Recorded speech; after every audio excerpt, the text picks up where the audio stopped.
Hi guys, and welcome back to the TechTick YouTube channel again. Today we are unboxing something special, something that came on the market just a few days ago, the Sapphire's AMD Radeon R7 250 Ultimate Edition. Okay, it's R7 250 graphics card, but why are we so hyped about it? At first you probably won't notice until you take a closer look of the box. Just under the Ultimate sign, passive silent cooling.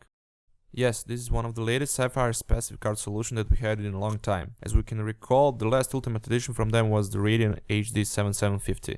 As you are probably already familiar with the new Radeon series, in general the R7 250 model comes into a budget price point, but it is still equipped with some of the newest technologies like the CGN architecture. This particular model comes with 1GB of GDDR5 memory.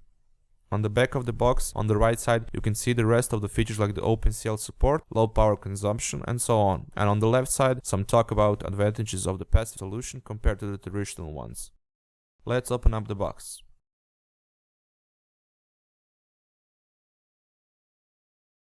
There's nothing that much to it. We found some user manual and driver DVD, VGA to DVI adapter, and a complementary HDMI cable, which is generally a pretty rare thing to get in a bundle, especially with a budget graphics card. And now, drumroll please. Here's the graphics card.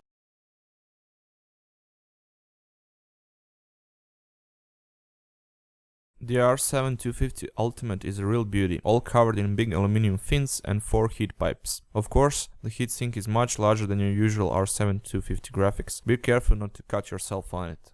Some part of the heatsink wraps around the card and goes outside of the dimensions of the graphics card itself. If you take a closer look beneath the heatsink, you can see how Sapphire dealt with the problem of cooling the MOSFET and VRAM memory by putting additional heatsinks. As far as for the video output goes, you're covered. Usually the R7 250 gets one VGA out, but with this model they went all digital with DVI-D, DisplayPort and HDMI. We jumped right into trying out the graphics card, especially because we wanted to see on what kind of temperature does it run on while idle and under heavy load. Idle temperature numbers are roaming around 40 to 43 Celsius mark, but bear in mind that this was an open testbed benchmarking and you can expect probably slightly higher numbers when installed in the case. Under load, in our case we used Furmac software for load testing, it can go up to 72 to 73 Celsius. Bearing in mind that this is an open test bed, but then again, regular games can't overload the GPUs as strong as the Furmac can.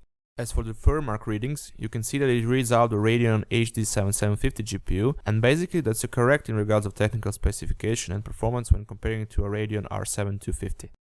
We moved on to the 3D Mark 11 where we used the performance preset for testing. Here we got a pretty decent score that reminded us once again that we are in a budget graphics card territory. If you're curious about specification of our testing rig, you can see it here, plus the 32GB of 1866MHz DDR3 RAM. Going to the newest version of the current 3D Mark benchmarking software, it was a bit too much for R7 250 to handle. Even with a 720p resolution setup, Firestrike was pretty intensive for her, but it somewhat managed to pull out a decent score. Good old Unigine Heaven benchmark managed to stress out the R7 250 right up to its limit with high settings but in 720p resolution. Moving on to the new version of Unigine test software, the Valley benchmark proved to be a bit more intense than the Heaven benchmark. In regards of the driver, we used the latest 14.1 beta AMD driver that officially supports Mantle API, and combining the new patch for Mantle for Battlefield 4, we couldn't resist to see difference in performance between it and DirectX 11. As you can see on the screen, in options under the video setup, you can change the graphics API. Bear in mind that you can only do this if you run the 64-bit version of Battlefield 4, as you can't mess around with the graphics setup in 32-bit one.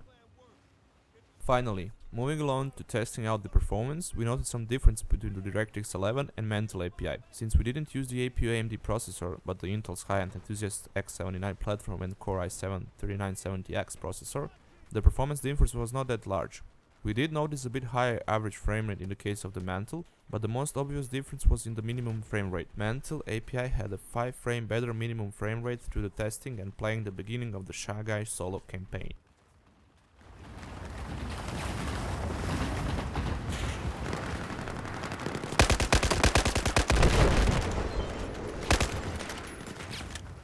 Thank you guys once again for checking out the unboxing and preview of the new Sapphire AMD Radeon R7 250 Ultimate Edition. Don't forget to give us a thumbs up if you liked our video, leave a comment if you have any questions about the product, and of course subscribe to our TechTeak YouTube channel for more content like this, or you can just check out our other video unboxings from before.